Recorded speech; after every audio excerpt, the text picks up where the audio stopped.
Friends, মাই kitchen মাই ব্লগে সবাইকে আবারও একবার স্বাগত। সবাই কেমন আছেন? আশা করি সবাই ভালো আছেন। আজ হনুমান জয়ন্তী, আর হনুমান জয়ন্তীর সবাইকে অনেক অনেক শুভেচ্ছা জানিয়ে আমি আমার ব্লগটি শুরু করছি। দেখুন, সাজুগুজু করে রেডি হয়ে নিয়েছি আর হনুমান মন্দিরে চলে এসেছি পুজো দেওয়ার জন্য। আর মন্দিরটা দেখুন খুব সুন্দরভাবে সাজিয়ে তুলেছে লাইট দিয়ে। চলুন তাহলে ভেতরে যাই। আর ভেতরে চলে এসেছি, আর ভেতরে এসে দেখুন সেই সময় এখানে হরিনাম হচ্ছিল আর প্রচণ্ডই ভিড় ছিল। পুজো দেওয়া ছিল, তারপরে কিছুক্ষণ এখানে দাঁড়িয়ে থেকে তারপরে ভিতরে গিয়েছিলাম পুজো দেওয়ার জন্য।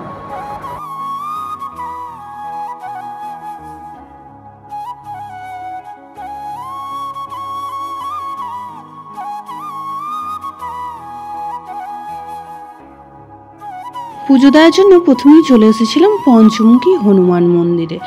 আর ভেতরে খুব ভিড় থাকার জন্য খুব একটা ভালো করে ভিডিও করতে পারিনি, তবুও আপনাদের মধ্যে কিছুটা শেয়ার করে দিলাম।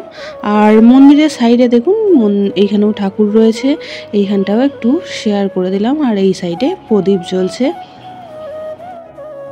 তারপরেই চলে গেছিলাম পাশে আর একটা মন্দিরে। আর দেখুন বাইরে খুব সুন্দর প্রদীপ জ্বলছে, বালির ওপরে খুব সুন্দরভাবে এখানে সাজিয়ে তুলেছে বাইরেটা।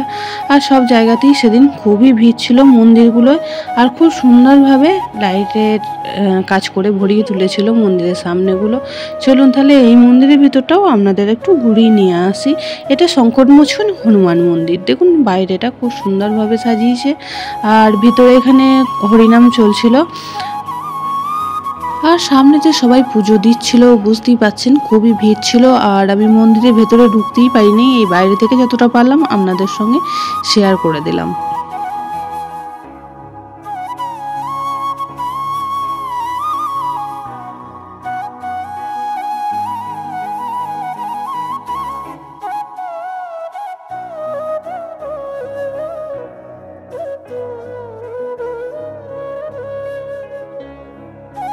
তারপরে বাড়ি ফেরার সময় আমাদের পাশে যে মন্দিরটা আছে সেই মন্দিরেও ঠাকুর দর্শন করার জন্য একটু ঢুকে পড়লাম, আর ভিডিও শুরু করে দিলাম আপনাদের সঙ্গে শেয়ার করার জন্য। আর অনেকটা রাত্রি হয়ে গেছিলো তখন, তার জন্য মন্দিরের ভিড় একদমই কমে গিয়েছিল।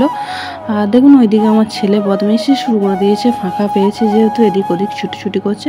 চলুন তাহলে আপনাদের ভিতরে নিয়ে গিয়ে একটু দেখিয়ে নিয়ে আসি।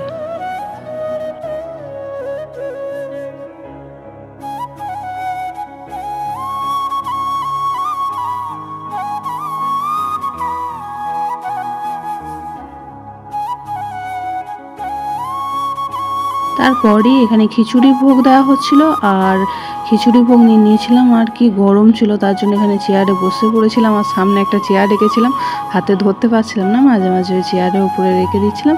আর আমি এই প্রসাদ খেতে খেতে আজকের ব্লগটি এখানে শেষ করছি। সবাই খুব ভালো থাকবেন, সুস্থ থাকবেন। আবারও দেখা হবে অন্য কোনো ব্লগ বা রেসিপির সাথে। ততক্ষণের জন্য সবাইকে টাটা, বাই বাই।